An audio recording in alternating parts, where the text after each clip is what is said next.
After 25 years in politics, Alberta Premier Ed Stelmach is headed back to his roots. And in a casual interview Friday on his family's homestead near Mundare, the Alberta-born farmer looked steadier than ever. Steady Eddie? Steady Eddie.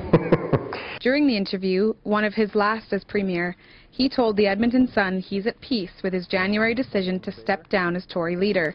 And he's got high hopes for the future of the province he calls home. I'm feeling very good, very positive, leaving the province in good financial position. Accomplished what I set out to do, not only in the leadership, but in the March 2008 election. Without any regrets, his worries lie in the future. He hopes, or as he says, he tries to have faith, that the province's next leader will build on his vision for Alberta's economy and the trading relationships he has created. We're now competing continent to continent, and that to me is extremely, extremely important. Economically, between 2008 and 2009, we lost about 78,000 jobs.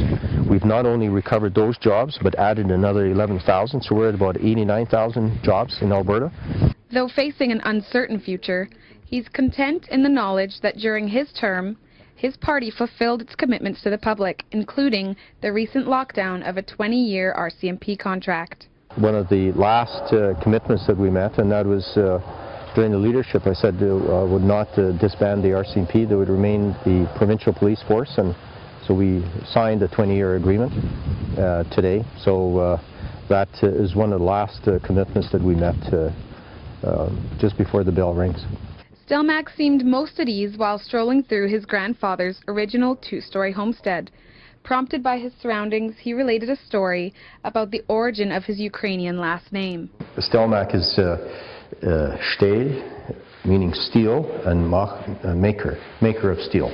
So many times the pioneers would say it's the steel maker that put the steel on the wagon wheel and heated it up, and then it would compress. But for years, it's another name entirely that's plagued the former well digger. He says he's been called Steady Eddie since his days as president of the Students' Union in high school. He says it's a good indicator of his nature and an attitude he learned from his dad. You don't, make good decisions by arguing, pointing fingers.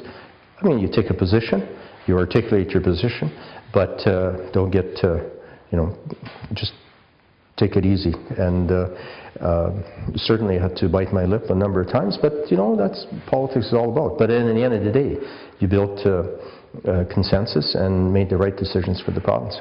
Stelmach plans to take a year off, focus on family and volunteer work.